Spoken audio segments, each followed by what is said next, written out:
Olá, tudo bem? Boa noite, vocês estão no Merlin Sage para mais um episódio da Sabedoria Pórtica.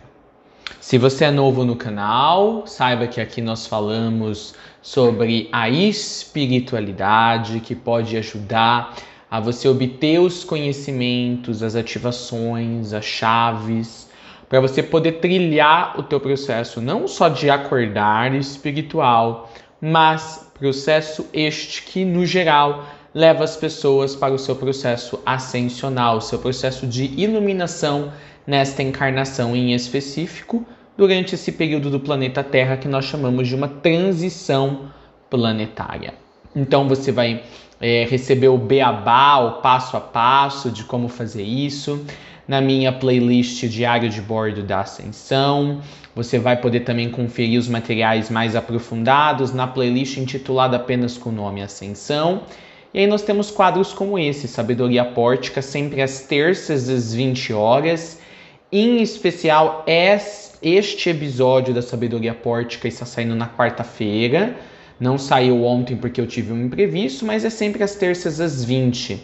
E temos também as nossas lives com assuntos bem profundos da espiritualidade planetária aos domingos às 19 horas. E sempre que possível publico todos os dias de noite, de segunda a sábado às 22 horas, a vida do mestre. Algumas gemas de sabedoria sobre como se portar, sobre como alcançar aquele estado de ser que seres como Jesus e Buda e outros manifestaram nas suas respectivas encarnações pelas quais eles ficaram conhecidos na história da humanidade. Hoje, se eu não me engano, é o episódio 8, a arte de conhecer o ser. E eu quero começar dizendo, então, que na arte de conhecer o ser, você vai precisar de um entendimento sobre a astronomia moderna, o que nós sabemos na astronomia moderna. Você vai ter que ter um bom entendimento sobre aonde você está no seu processo de conhecer o teu mundo interior, que por conseguinte, então, é conhecer quem você realmente é. E você vai ter que saber que você vai precisar usar um elemento, um gás que existe em abundância no universo, que nós chamamos de hidrogênio. Basicamente, você vai ter que ter um conhecimento, ou pelo menos desenvolver um conhecimento sobre 3 áreas. A área da astronomia, a área do autoconhecimento e a área da autoaplicação, como assim eu gosto de dizer. Mas vamos com calma, vamos destrinchar isso para que possa fazer sentido para vocês. A primeira coisa que eu quero começar a trazer aqui para vocês, que eu quero apresentar para vocês, é o conceito de uma área de estudo ainda basicamente relativamente nova, virgem no plano físico, que a gente chama de astrobionomia. E eu já falei sobre a astrobionomia, se eu não me engano, é num dos vídeos sobre os ensinos violeta, o vídeo intitulado O Poder de um Padrão. Então lá eu menciono brevemente a astrobionomia. Mas nesta live de hoje da Sabedoria Pórtica, a gente vai adentrar um pouquinho na astrobionomia. Vamos definir, pessoal, o que é a astrobionomia. Vamos partir do ponto de que o micro é uma réplica do macro num espaço maior e vice-versa. Ou seja, os movimentos das estrelas, os movimentos das galáxias, os movimentos de um sistema solar ou de um corpo celeste, quaisquer movimentos que a ciência, que os astrônomos já identificaram no cosmos, no macro, tem a sua correspondência no micro. E com referência a esse micro, eu me refiro ao seu mundo interior. Ou seja, todos os movimentos que nós observamos no espaço sideral, no grande cosmos, você pode encontrar esses mesmos movimentos sendo praticados, sendo produzidos por elementos no seu mundo interior, e que assim nós poderíamos chamar esses elementos no seu mundo interior de réplicas dos corpos celestes que nós enxergamos no macro. É sobre isso que trata a astrobionomia. Travei aqui. É sobre isso que trata a astrobionomia. Agora eu falei certo, saiu. Tá, então se trata do estudo, tá? Não das relações entre os corpos que existem no micro, no caso o seu mundo interior, tá? Com os movimentos que fazem os corpos celestes que existem no macro, como no cosmos.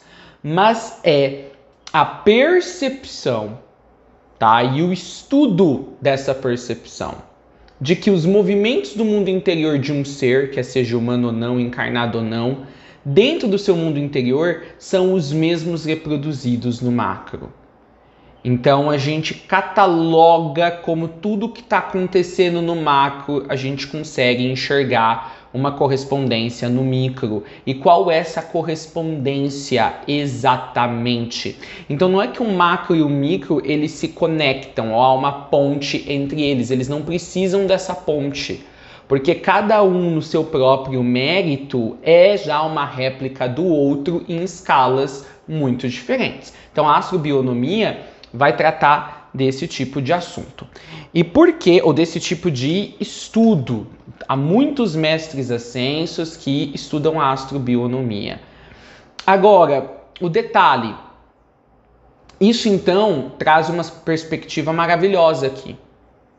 Se eu entender, por exemplo, vamos supor que a gente pega um tipo de corpo celeste que existe no macro, tá? Que já foi catalogado pela astronomia. Se eu entender aquele corpo astronômico, aquele corpo celeste, quer seja uma estrela, quer seja uma nebulosa, quer seja um buraco negro, o que quer que seja. Se eu entender os movimentos daquele corpo celeste, se eu entender por que ele está ali, como ele se insere naquele quadrante do cosmos, eu então, basicamente, ao mesmo tempo, estou aprendendo como uma certa parte do meu mundo interior também se comporta. Por que ela existe no meu mundo interior? Qual o papel que ela faz? Por que ela está lá? Eu só tenho que descobrir qual é a parte do meu mundo interior que é o equivalente desse corpo específico que eu estou estudando. Então, qual é a parte do meu mundo interior que está fazendo esse papel que esse corpo celeste faz no macro, faz lá no espaço sideral? Então, é interessante, porque aqui a gente começa a ver que dá sim para alinhar ciência e espiritualidade. Muitas das coisas que a espiritualidade séria agora fala, que parecem muito distante das descobertas que os cientistas estão fazendo atualmente, que parece não haver espaço para a ciência confirmar aquilo agora, e que por isso pareceria que é algo fora da caixinha demais, ou algo que totalmente desmerece o que a ciência já descobriu, ou algo que os cientistas não conseguem ver no panorama atual como algo verídico, como algo factível, nada mais em outras épocas era chamado de magia, certo? Mas nada mais a gente ter a percepção de que magia é a ciência ainda não descoberta. E a astrobionomia é isso.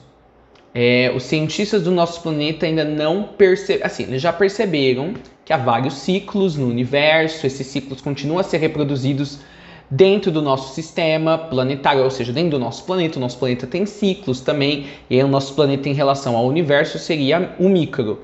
Então assim, eles sabem que tem ciclos, o átomo tem ciclos, o elétron, o próton, tudo tem ciclos, tudo tem movimento.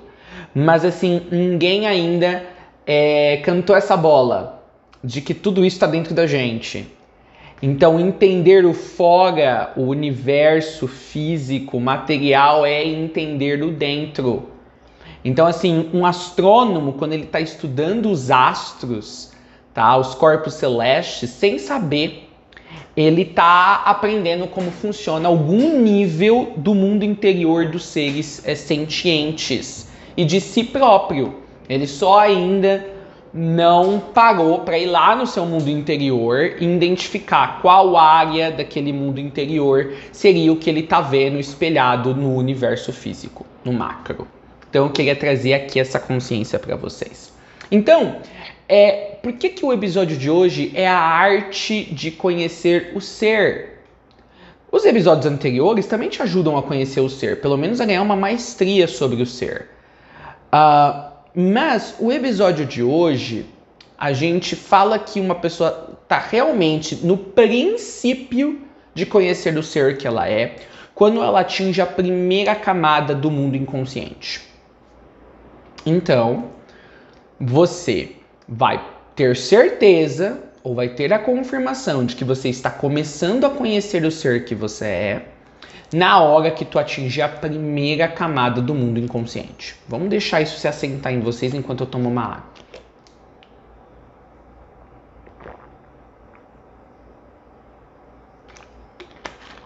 E olha que louco, pessoal. Ou a magia disso tudo que eu tô falando. É que quando tu chega no inconsciente, quer seja a primeira camada, a segunda, a terceira, a 15ª camada do inconsciente, você já chegou num lugar muito fundo da tua consciência. Então, de um certo ponto, você já fez uma longa jornada. Tu já descobriu várias coisas sobre o seu mundo consciente, você desceu pelo funil do subconsciente e tu atingiu o inconsciente. Então, assim, já houve um longo caminho até você chegar ali. Então, parece que você já cavou muito fundo no seu ser. Mas na realidade, chegar nesse ponto bem fundo, nesse ponto de fundura do seu ser, é apenas o começo para começar a conhecer o ser. Agora sim, depois de toda essa jornada, a retirada de um monte de crenças limitantes, de um monte de véus, de um monte de padrões, aí tu chegou na primeira camada do inconsciente. Agora sim tu pode dizer que tu tá na orbe de experiência onde tu vai começar a conhecer o ser. Antes disso, eram apenas um monte de camadas, camadas de um monte de nada. É basicamente isso. Charlie, como que eu vou saber que eu cheguei na porta do inconsciente, no primeiro nível do meu inconsciente? Que assim, em relação a tudo que eu já trilhei, parece que é um ponto muito fundo do meu ser. Mas em relação ao próprio espaço que eu acabei de chegar, é apenas uma porta para de fato agora eu começar a conhecer o ser. Como que eu vou saber, Charlie? É quando você encontrar os seus monstros, os seus demônios. Todos juntinhos, parece um ninho de cobra. Sabe? Parece um... Já viu a aranha? Já viu quando a aranha ela põe vários ovozinhos? Ela faz parece um casulão e dentro tem milhares de aranhazinhas, é isso. Na hora que tu chegar nesse espaço, tu fala, Charlie, mas eu já lidei com alguns padrões, eu já lidei com alguns véus que pra mim eram reais demônios. Ah, não, meu amigo, tu não sabe o que são demônios até tu chegar na primeira camada do teu mundo interior. Do teu mundo interior, eu tô falando assim, do teu mundo interior não, na primeira camada do teu inconsciente, porque tudo é o teu mundo interior, certo? A consciência da superfície faz parte do mundo interior, o subconsciente também, o inconsciente também. Então é quando você chegar na primeira camada do seu mundo inconsciente, tu sabe que tu chegou numa parte muito funda e é dali que vai começar o conhecimento do ser. Tá? Então assim, há uma outra correspondência aqui. A primeira camada do teu inconsciente, tá bom? Tem uma equivalência, o equivalente dela nos planos espirituais que circundam a Terra seria, tá? O umbral médio, a entrada para o umbral, a camada mais superficial do umbral. Então, assim, quando tu atinge a primeira camada do teu inconsciente, tu está entrando nas regiões infernais do ser. O inferno de Dante, lembra Dante? O inferno de Dante. E não, pode ficar despreocupado, você não vai se queimar. Mas tu vai enxergar toda uma egrégora, um ajuntamento de egrégoras de formas mentais, de padrões que produzem véus, de véus que produzem padrões, de sentimentos, de energias estocadas e estarrecidas, estacionadas lá, que todas juntas tu olha aquilo ali é o habitat do demônio. Tá? Então é aí que tu vai saber. Tu vai ficar, não vou dizer, isso vai variar de pessoa para pessoa. Você não vai ficar chocado, você não vai ficar assim, abismado, mas você vai falar, uau, isso estava aqui. Isso é diferente de tudo que eu já havia encontrado isoladamente ou em mérito próprio até então no meu processo ascensional. Eu realmente cheguei numa camada que o meu consciente nem sabia que estava lá. Que o meu consciente nunca, se ele não fizesse o movimento de ele ir se aprofundando em si mesmo, de saber que esse tipo de espaço poderia existir dentro de mim. Aí aqui vai se tornar necessário você saber um pouco de astrobionomia, que em parte, astrobionomia é você ter conhecimentos científicos e aplicar os conhecimentos científicos para os movimentos e para as estruturações, para as estruturas que existem no teu mundo interior, particularmente da primeira camada do mundo inconsciente para baixo. Então, olha que interessante. Essa primeira camada do teu mundo inconsciente, a gente pode comparar ela, tá, com nebulosas, tá, no macro, no cosmos sideral, tá, no universo físico. O que são, pessoal? Nebulosas. Nebulosas são berçários de estrelas. São espaços de uma incrível atração gravitacional. E nebulosas, há tipos diferentes de nebulosas, tá? Isso falando do universo físico, ok? E as nebulosas, elas podem ser o ponto inicial para uma estrela, como o ponto final para uma estrela. Então é isso que tu tem que saber do que são nebulosas. Então assim, essa primeira camada do seu inconsciente é uma região nebulosa, uma grande nuvem, massas e mais massas de formas mentais crepitadas, como eu gosto de dizer. Formas mentais que nunca geraram nada, formas mentais mortas, formas mentais de energias densas, tá? Então, o berçário de estrelas que a gente vê no espaço sideral, você vai encontrar essas nebulosas, tá? Esse berçário de estrelas simbólicos na primeira camada do teu mundo inconsciente. E tem uma força gravitacional muito forte, esse primeiro nível, tá, do seu inconsciente, da mesma maneira que as nebulosas reais, digamos, as nebulosas no espaço sideral também tem uma atração gravitacional muito grande. Então, assim, é muito fácil a tua consciência, quando tu chegar ali, a tua consciência desacelera e você pode ficar preso naquela atração gravitacional desse nível do teu inconsciente. Então é muito importante você saber disso. Agora, olha o que eu quero dizer para você. Você vai ter que fazer uma limpeza aí, né, no teu porão, que é o teu inconsciente. E aí você vai precisar de, talvez seja necessário, com certeza vai ser, porque até para mim foi necessário, você vai precisar da ajuda de alguns seres, tá, de grande consciência, para você trilhar o caminho aí pelo seu umbral pessoal, que é esse nível do teu mundo interior.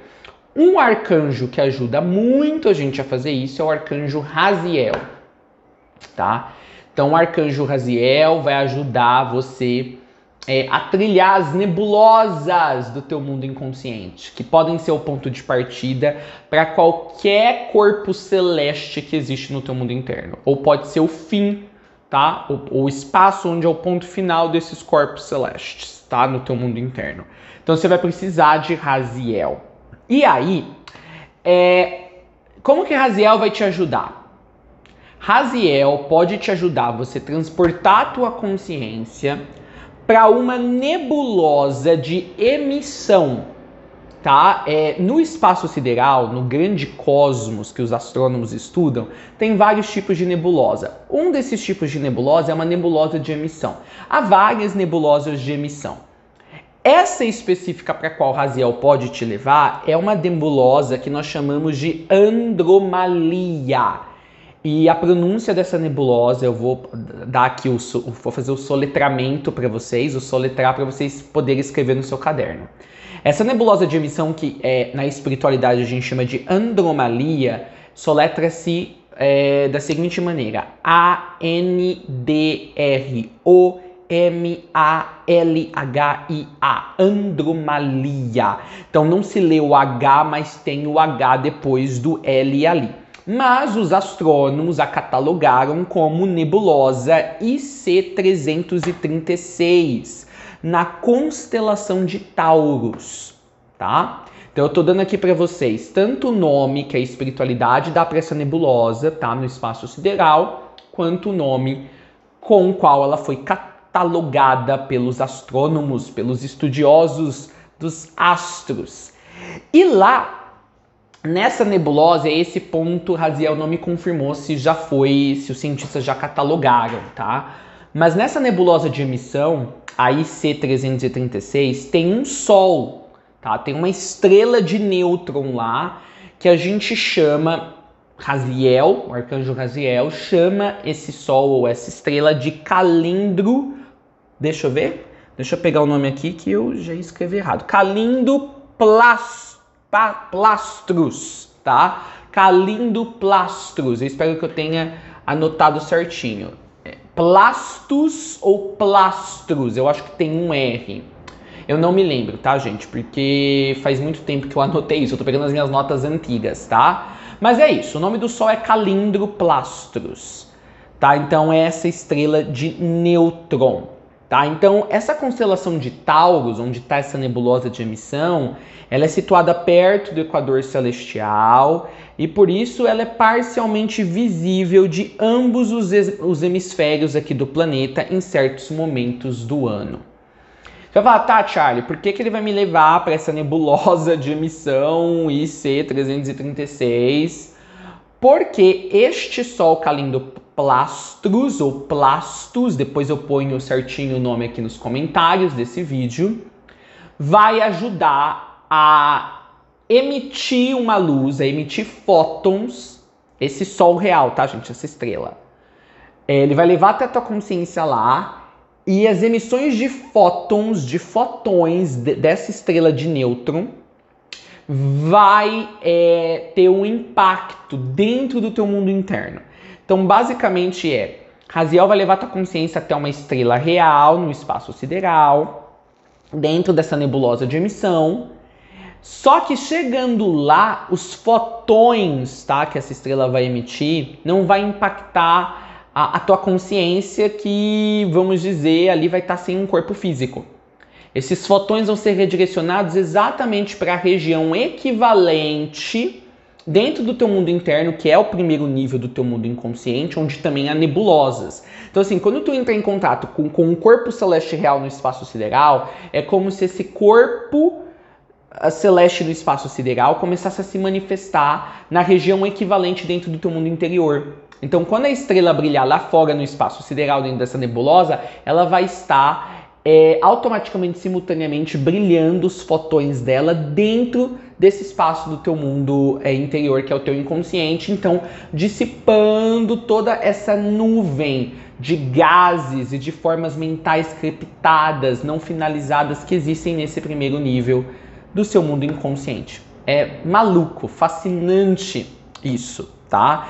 E aí tem um processo que o arcanjo Raziel, ele te põe dentro da estrela, a tua consciência. Lembra que a consciência não morre, gente, é imortal. Então a consciência não pode ser ferida, tá? Pelas altas temperaturas que essas estrelas às vezes têm, ou que a gente imagina que estrelas tenham, tá? Então, assim, tem um processo que ele te coloca dentro, no centro da estrela, e essa estrela, ela faz os fótons dela faz o desmembramento de todas as camadas que estavam aí atravessando, tá, passeando entre os vários níveis ou seus vários corpos sutis, que são camadas de energia perpetuadas ou alimentadas por essas formas mentais alojadas como pastas densas no primeiro nível do teu inconsciente.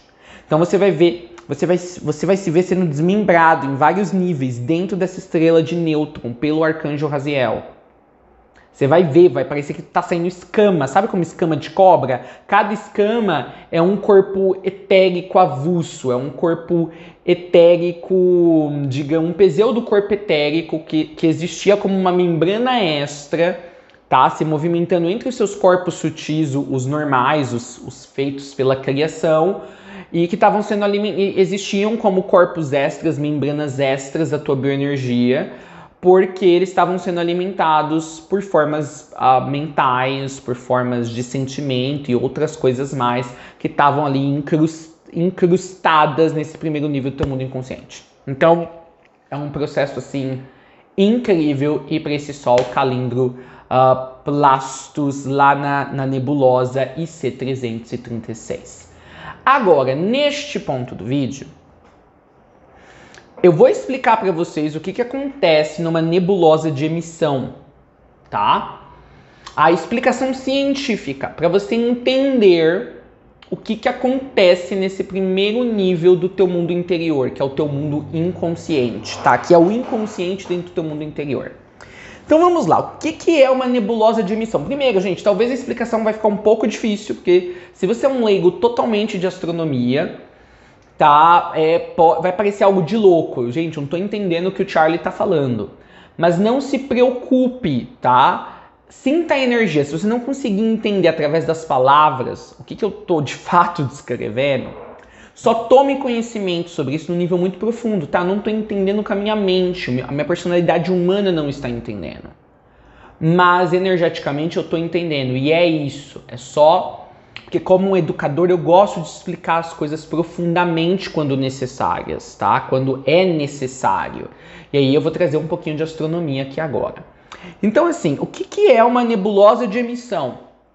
Uma nebulosa de emissão, gente, é uma nuvem de gás ionizado que emite luz de várias cores. A fonte mais comum dessa ionização, tá, são fotões altamente energéticos emitidos de uma estrela quente vizinha. Então, alguma estrela que está ali perto dessa nebulosa de emissão. E aí, pessoal, entre os diferentes tipos de nebulosas de emissão, estão uma região, tá, que a ciência chama de regiões H2, tá? Na qual, tá, a formação estelar, tá, a formação estelar, tá, que decorre ali no espaço, tá, são estrelas, naquele espaço onde está a nebulosa, são estrelas jovens e massivas. Então são estrelas relativamente jovens, estrelas muito massivas, que são a origem ou a fonte desses fotões. Tá? Se você não souber o que é um fotão ou um fóton, só você pesquisar na internet para você saber do que eu estou falando. Então, essas nebulosas, né, elas rodeiam uma estrela quente e aí, né, difunde a energia recebida, né, e essa estrela quente, ela difunde a estrela não, gente, a nebulosa difunde a energia recebida em forma de radiação, tá? Com um espectro marcado por linhas brilhantes de hidrogênio, ok? Então, assim, essa massa de gás vai receber esses fotões dessas estrelas perto, e aí elas vão retransmitir essa radiação que estão recebendo ali no espaço, tá? Por linhas brilhantes de hidrogênio. É isso que está acontecendo nesses espaços do universo que nós chamamos de regiões H2. Ou seja, uma região H2 ela é uma nebulosa de emissão formada em grande parte por hidrogênio ionizado, em temperaturas maiores ou acima de 5.000 kelvins. Kelvin é uma unidade de medida, por assim dizer, certo? De temperatura. E essas estruturas, que são as nebulosas, elas possuem linhas de emissão poderosas produzidas por um mecanismo chamado de equilíbrio fotorrecombinatório ou de fotorrecombinação. Estão anotando? Estão seguindo? Então vamos lá. Uma aproximação inicial, pessoal, nos mostra que uma estrela produz uma emissão de corpo escuro caracterizada por um contínuo que irá de raios gama para raios X. O hidrogênio, que é o componente mais abundante numa área H2, possui uma energia de ionização igual a 13,6 eV, o que corresponde à região do raio gama e ultravioleta. Então, assim, um corpo escuro de uma temperatura maior emite mais desse tipo de energia, causando a ionização do hidrogênio até uma certa distância, conhecido como radial de Strömgren. Eu espero estar falando certo, porque esse, é um nome estrangeiro. Strömgren, então a gente soletra como S-T-R-O-N-G-R-E-N. E aí, pessoal, uma vez que o hidrogênio é ionizado, não demora muito até que o elétron livre se recombine com um próton que também é livre. Quando este elétron ele cai para o potencial do próton, este pode se situar em um dos níveis quânticos do hidrogênio. Mais tarde, obviamente, esse elétron ele vai tentar retornar ao estado de mínima energia, pulando de um nível quântico para outro até atingir o estado de base. Quando esse elétron fizer isso, ele vai emitir um fóton, produzindo uma fluorescência ou emitindo fótons nas diferentes séries de hidrogênio, como as séries Lyman e Balmer, tá? E eu não sei pronunciar isso daqui, gente, mas é isso mesmo, é Balmer que fala, ok? Então, assim, basicamente, o que eu estou explicando aqui para vocês? Eu estou explicando porque essas nebulosas têm uma cor vermelha. Elas geralmente são todas vermelhas, tá? Por causa da ionização do hidrogênio, tá? Isso acontece pelo elétron que vem da estrela, e aí acontece todo um processo ali, aí o elétron se relaciona com o hidrogênio, ioniza o hidrogênio, e aí a gente tem essa fluorescência, esses espaços fluorescentes no espaço sideral, que são a região dessas nebulosas. Então a gente está falando aqui de trocas, de combinações de energia, usando os termos científicos. Agora, o que é o equilíbrio de fotorrecombinação, que eu mencionei um pouco antes nessa live? Este equilíbrio, tá, pessoal, ele ocorre quando uma fonte de radiação, como certas estrelas, por exemplo, essas estrelas que estão emitindo esses fótons para essas nuvens de gás, ok? Produzem energia o suficiente para manter uma região do espaço constantemente ionizada. E por conseguinte, haverá suficientes recombinações para manter a população dos elementos que eles podem ser reionizados. Assim, se nós supormos que um fóton deixa a superfície de uma estrela muito quente, com uma energia maior que 13,6 eV, mais cedo ou mais tarde ele vai encontrar um átomo de hidrogênio neutro. Quanto mais energético o fóton, maior ele verá, ou ele enxergará o átomo, e a probabilidade de colisão será maior. Agora, se o fóton é de baixa energia, este verá o átomo muito pequeno, e a probabilidade de colisão será menor ou igual a zero. No exemplo que eu dei, até agora para vocês terem uma ideia, o fóton, ele só verá o átomo se este tiver uma energia maior que 13,6 eV. Em outro caso, este nunca interagirá com o segundo. Quando o fóton, pessoal, colide com o átomo, várias coisas podem acontecer. Por exemplo, a primeira é que parte da energia do fóton é transferida para o elétron, fazendo este pular para um nível de energia superior, enquanto o resto é transferido para o átomo como energia cinética. A outra possibilidade é quando o fóton colide com o átomo, e esta colisão causa o elétron deixar o potencial do átomo, completamente absorvendo o fóton e produzindo um elétron livre numa certa velocidade e um próton livre com outra velocidade. O resultado da energia de input e output sendo o mesmo para o princípio de conservação de energia, se respeitado. Ok? Então, a gente está explicando aqui como funciona essas regiões que nós chamamos de nebulosas. Quer dizer, há nebulosas que funcionam de maneiras diferentes, porque não são nebulosas de emissão, tá? Agora, este elétron livre não demora muito, tá? Até que ele caia em outro potencial produzido por um próton livre, gerando uma recombinação no nível de energia quântica. E aí nós temos uma conta que indica, né, que mostra os elementos que eu expliquei, tá? E todas as possíveis recombinações do contínuo em todos os níveis de energia do hidrogênio numa temperatura T. Eu vou pôr aí a conta, o teorema na tela para vocês darem uma olhada.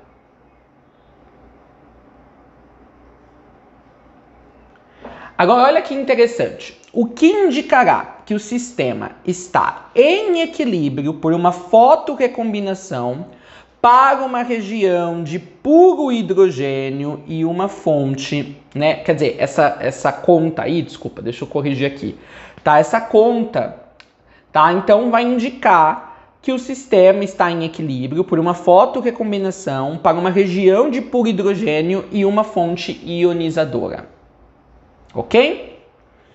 Então essa conta ela nos indica, ela vai mostrar, né, cada elemento dessa conta mostra pra gente os elementos necessários, tá? Pra gente saber todas as possíveis recombinações do contínuo em todos os níveis de energia do hidrogênio numa temperatura T, que aí indica também que o sistema está em equilíbrio por causa de uma fotorrecombinação para uma região de puro hidrogênio e uma fonte ionizadora. Agora, olha que interessante, ainda falando sobre as regiões H2 no universo. Quando nuvens moleculares colapsam e formam estrelas que são jovens e quentes, tá? Essas nuvens moleculares, na verdade, acabam formando as estrelas mais quentes e brilhantes de todo o cosmos, tá? Então, assim, essas nuvens moleculares, elas formam estrelas da classe espectral O, B ou A. Os 3 tipos de estrelas que existem mais quentes e brilhantes em todo o cosmos. Estas novas estrelas emitem muita luz ultravioleta, que vai ionizar os átomos de hidrogênio da nuvem de gás circundante, chutando ou excitando os elétrons para um nível de energia superior. Quando o elétron volta ao seu nível de energia original, ele emite um fóton com um comprimento de onda que enxergamos como vermelho. Por isso que essas nuvens de emissão, essas nebulosas de emissão, geralmente têm a cor vermelha, tá? Então, né, a gente vai acabar enxergando esse comprimento de onda como vermelho, como componente predominante, visto que o componente predominante dessas regiões no universo é o hidrogênio. Então, elas vão brilhar em vermelho. Agora, uma região, nós também temos a região H1 no universo. É composta por hidrogênio atômico neutro e por isso não são nebulosas de emissão. Tá, Charlie, meu Deus, que explicação é essa? Que loucura. Por que isso é relevante para mim? Para minha ascensão, para eu entender o que está acontecendo no meu mundo interior, particularmente no meu inconsciente. Deixa eu tomar uma água, gente, que foi muita explicação.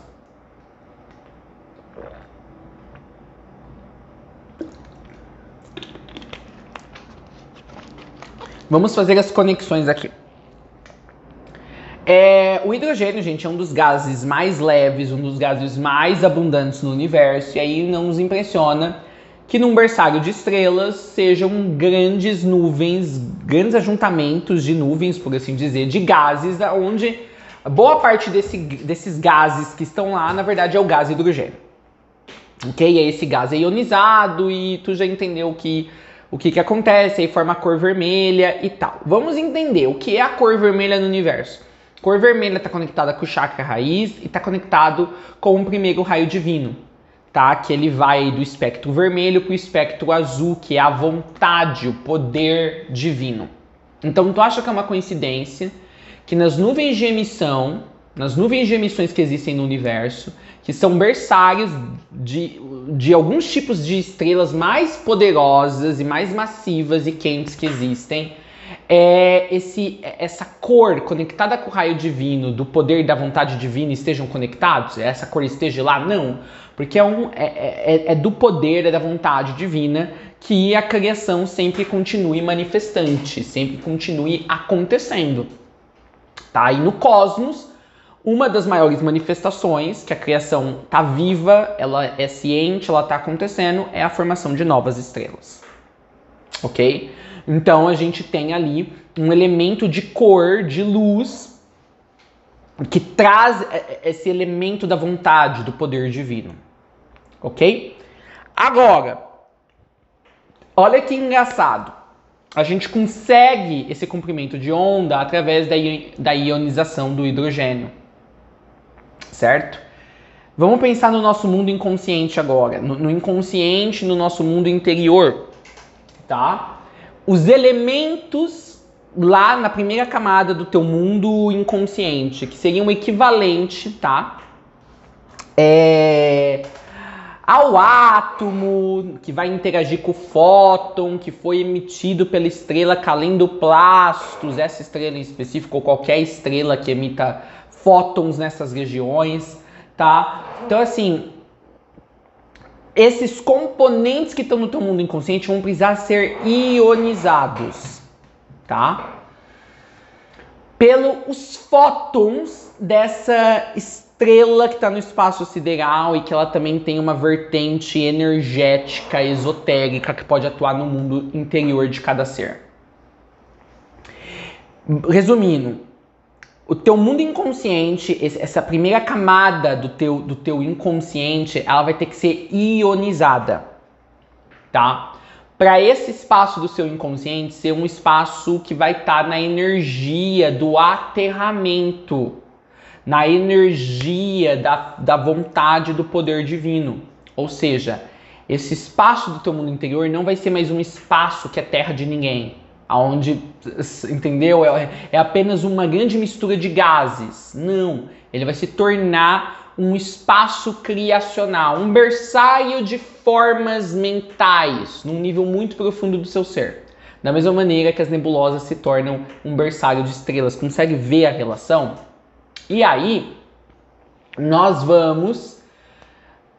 quer dizer, Raziel, se você permitir, ele vai tornar, se ainda não é, tá? Se esse primeiro nível do teu inconsciente ainda não é uma nebulosa de emissão, Raziel vai tornar esse espaço numa nebulosa de emissão. Ou seja, num espaço do teu inconsciente que é rico em hidrogênio para que haja essa ionização.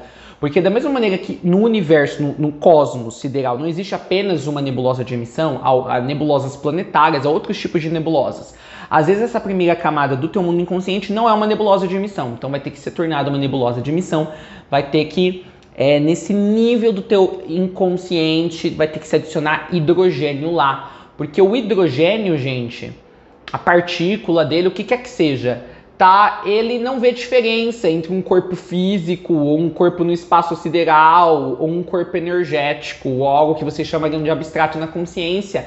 Essas moléculas, esses gases, o que quer que seja, em qual forma ou estado que eles estejam, eles não estão limitados ao plano físico. Tu consegue entender? Eles não existem apenas no plano físico.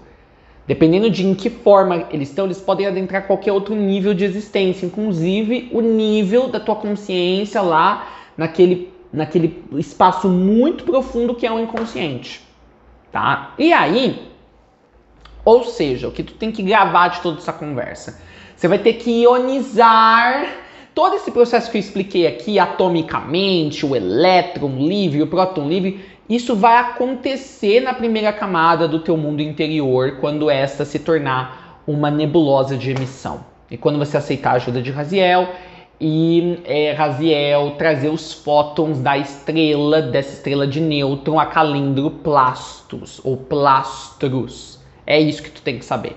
É assim que tu limpa, ou que tu reforma, ou que tu ressignifica a primeira camada do teu mundo interior. É isso que eu tô querendo dizer. É exatamente esse processo que os astrônomos observam nessas regiões. A questão é que na tua nebulosa de emissão, por assim dizer, que é essa primeira camada do teu nível interior, não está acontecendo esse processo que naturalmente acontece nesses espaços no espaço sideral. Agora, olha que interessante. É interessante você trazer também o H2, né, o H2-, né, o hidrogênio, tá ionizado também para o teu corpo físico. Já há vários estudos mostrando que o H2 menos, né, o negativo, ele é um ótimo antioxidante.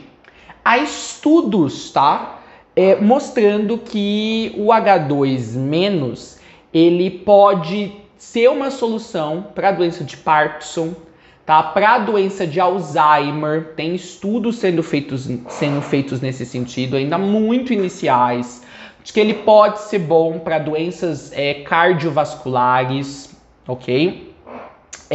Outra coisa, o H2 liberado, né, de bactérias intestinais pode suprimir inflamação. Já há estudos científicos que sugerem isso.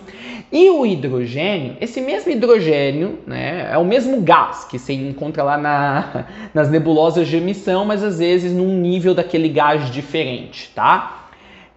Mas assim, a ideia é o mesmo gás, ok? É só isso que eu quero que vocês se foquem. Porque assim, tem o hidrogênio atômico, tem vários níveis, tá? De como trabalhar com o hidrogênio, de como utilizar ele, em que estado ele se encontra. Mas vamos só partir do ponto em comum de que é o mesmo gás que você encontra nessas nebulosas de emissão. O hidrogênio, ele também é capaz de penetrar, tá, gente? O núcleo das células, tá? Protegendo o ADN do ataque dos radicais livres. Ele é também um dos poucos antioxidantes capazes de atravessar a barreira sanguínea do cérebro e ele é um antioxidante, tá? No cérebro também. Então, assim, nós temos uma coisa chamada água de hidrogênio, né? Que, deixa eu ver... Ah, tá, isso que eu queria falar. Nós temos a água de hidrogênio, tá? Que quando sendo ionizada, tá? Ela reagrupa. Então, sabe a molécula que forma a água? Quando tu põe hidrogênio na água, a gente chama de água de hidrogênio, tá? E ele tá ionizado, ele reagrupa, tá? A molécula da água. Então ela vira um hexagonal, tá? 6 moléculas, tá? E aí esse formato molecular da água, porque agora ela tem o hidrogênio ali, atinge as nossas células muito melhor, tá, do que a água normal, que tem de 12 a 14 moléculas. Charlie, tá, porque você tá falando de hidrogênio, nuvem de emissão, que bananada tu tá fazendo? Mas o que eu quero dizer o hidrogênio é um gás essencial no universo físico. Há estudos científicos mostrando agora, mesmo em estágios bem iniciais, da valia de usar o hidrogênio, até para tratamento de doenças, até no teu consumo de água, porque vai trazer benefícios. E aí, então, não nos impressiona, é isso que eu tô querendo dizer, não nos impressiona que ele tem um papel principal, assim, determinante para a cor de certas nebulosas no espaço sideral e para essas serem berçários de estrelas. E aí, então, não nos impressiona que a espiritualidade também fale de que nós precisamos adicionar hidrogênio à nossa consciência. É basicamente isso que eu tô querendo dizer, tá? Porque apenas o hidrogênio, ele vai conseguir lidar com essas áreas de inconsciência muito profundas, como do primeiro nível do teu inconsciente para baixo. É isso que eu tô tentando transmitir nessa live, trazendo toda essa informação. Então ele vai ser um antioxidante, tá? Do primeiro nível do teu inconsciente. O hidrogênio vai impedir, tá? Que aconteça uma oxidação esotérica no primeiro nível do teu mundo inconsciente. Com essas clustas, com essas pastas de gases de formas mentais crepitadas, não terminadas, formas mentais densas. É isso que ele vai fazer. E aí, para lidar com esse primeiro nível do teu mundo inconsciente, tu tem que chamar Raziel. Raziel nos disponibiliza um certo procedimento específico para tu conseguir fazer o uso da estrela de nêutron, a calendroplastos, que existe lá nessa nebulosa IC336, e fazer ela atuar energeticamente dentro do teu mundo interno, tanto quanto ela atua lá naquele espaço, naquela região do espaço sideral. Quem quiser fazer uso desse procedimento de Raziel, entre em contato comigo, isso desde que você já tenha atingido esse primeiro nível do teu mundo inconsciente, catou? Não é para ser usado esse procedimento que Raziel nos disponibiliza para quem ainda não atingiu esse nível. E aí, olha que interessante. Eu já falei aqui no canal, falando sobre astronomia, cosmos e tudo isso. Eu já falei aqui no canal sobre um sinal, tá, gente? Eu não pus a conta. Eu acho que na hora da edição eu não vou pôr a conta, sabe? O teorema lá, o cálculo da conta no momento que eu falei pra vocês. Vai aparecer no final desse vídeo, porque senão depois eu tenho que reassistir o vídeo inteiro só pra achar o pontozinho onde eu tenho que pôr a conta. Então vai aparecer no final desse vídeo. Muito bem, outro detalhe. Eu quero falar pra vocês sobre o Mahatma novamente. Eu já falei aqui no canal sobre o Mahatma, que é um ser com os 352 níveis da consciência criativa, da consciência suprema, da consciência do Criador. O Mahatma, ele tem 352 níveis, pessoal. Nós, seres menores do que o Mahatma, ainda assim poderosíssimos, nós temos 152 níveis. Na verdade, nós temos 152 camadas, não são níveis, deixa eu corrigir aqui. Então, nós temos 152 camadas e o Mahatma tem 352 camadas. Ou seja, vamos dizer aí que todos os seres divinos que existem no universo, eles são 1/3 do tamanho do Mahatma, que é 2 vezes mais, certo? 152, 252, 352, ele é 2 vezes mais. Então, nós temos 152 camadas no nosso mundo interior, como também no nosso mundo exterior, quer dizer, todos os corpos sutis que nós podemos ter. De uma certa maneira, os 152 corpos sutis que nós podemos ter, eles não estão fora da gente como a gente observa, essas camadas ao redor do corpo físico. Eles aparentam tanto estar fora quanto eles também estão dentro.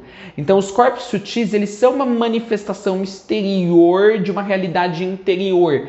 Então, o teu mundo interior ele tem 152 camadas. 152 camadas dividido em 33 níveis, ok? Os primeiros 30 níveis vão compreender aí, ou vão abrigar as primeiras 150 camadas, tá? Então, assim, a cada 10 níveis nós temos 50 camadas. Então, seria 5 camadas para cada...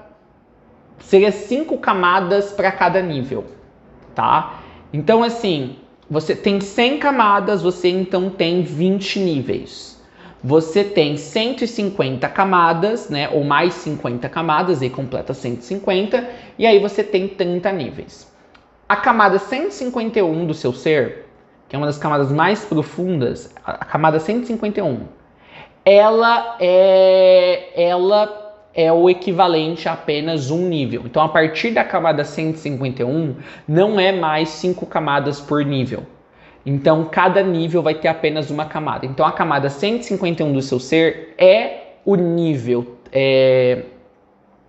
31, tá? A camada 152 do seu ser é o nível 32 e o nível 33 do seu ser é a reunião, tá? É o que nós chamamos de bolha de expressão, tá? É o 33º nível. É a reunião, essa SEB que envolve todas as outras 32 camadas. Então, tu tem que trilhar tudo isso para tu realmente conhecer o ser. A profundidade do seu ser. E, por exemplo, no meu caso, eu cheguei na primeira camada no meu inconsciente quando eu cheguei no... Deixa eu ver se eu lembro agora. Eu cheguei na primeira camada do meu inconsciente quando eu cheguei no nível 20, é isso? No nível 20. Então, quando eu cheguei no nível 20 do meu ser, que era a camada 100, foi onde eu consegui visualizar essa primeira densidade do meu mundo inconsciente. Ainda havia mais 13 níveis e mais 52 camadas. Então é muito louco esse conhecimento do ser. Charlie, eu preciso conhecer as 152 camadas, os 33 níveis numa vida única, tá? Pra eu realmente conhecer o meu ser? Não, o que eu tô querendo dizer, gente, isso é eternamente. Tu eternamente vai estar atravessando essas camadas, até o teu caminho totalmente de volta para o Pai, vamos assim dizer, esotericamente. Antes de você chegar, por exemplo, pegando o meu exemplo, antes de você chegar na camada 100, que no meu caso seria nível 20, certo? Antes disso, você já consegue ascensionar do plano físico, tá? Você já consegue se iluminar.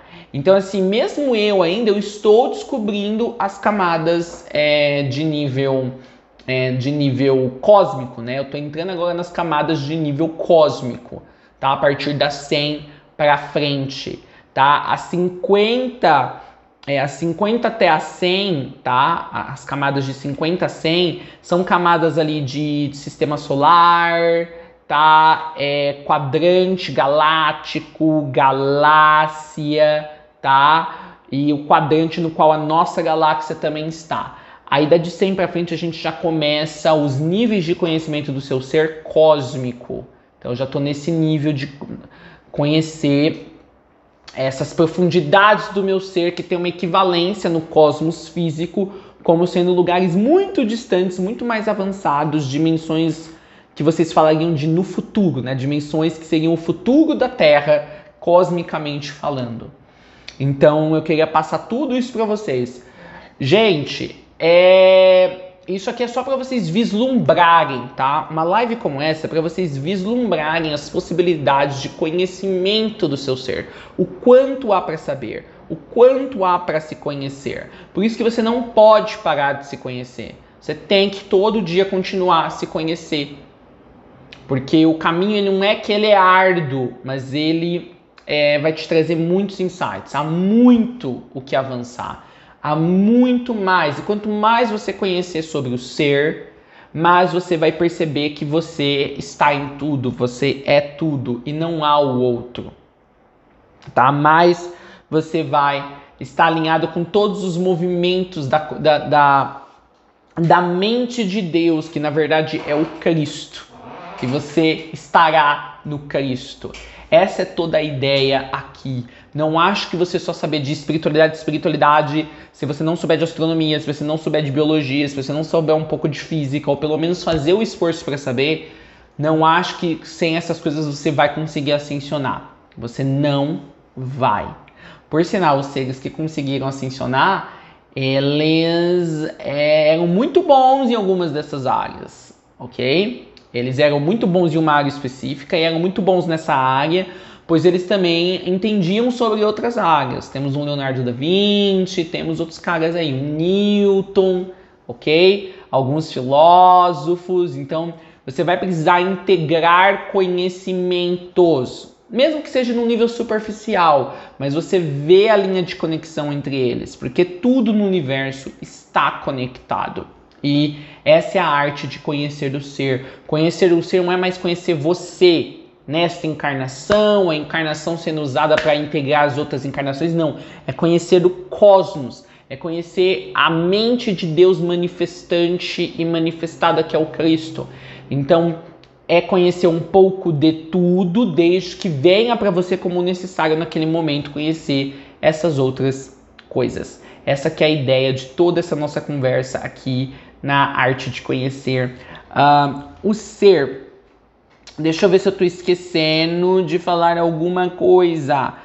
Então é isso, pessoal. Se vocês quiserem, quando vocês chegarem no primeiro nível do teu mundo inconsciente, quiserem receber esse procedimento que Raziel nos disponibiliza, para nossa consciência entrar em contato com os fótons da estrela de nêutron lá nessa nebulosa de emissão, na constelação de Taurus. Então vocês me avisem, entrem em contato comigo no particular e vai ser um prazer passar essas informações para vocês. E aí, deixa nos comentários aqui, eu quero ter essa interação com você. Me diz como que tá o teu processo de conhecimento do seu ser. Quer dizer que você vai perceber quando você se aprofundar o suficiente de que não é seu, nunca foi seu.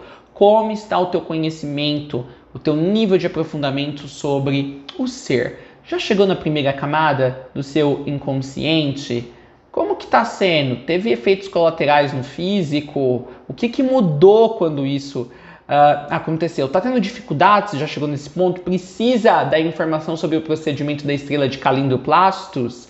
Vai ser um prazer poder te ajudar se você deixar essas informações aí nos comentários para a gente poder se conhecer e trocar algumas figurinhas. Eu vou deixar agora a foto do teorema no final, que é o teorema que meio que resume toda aquela explicação que eu dei sobre as trocas de energia entre próton, elétron, átomo. E eu sou o Charlie Oster e eu sou tu. O amor vive no mundo através de você. Até a nossa próxima sabedoria pórtica, aí já no horário normal na próxima terça-feira, ok? Abraços, tchau!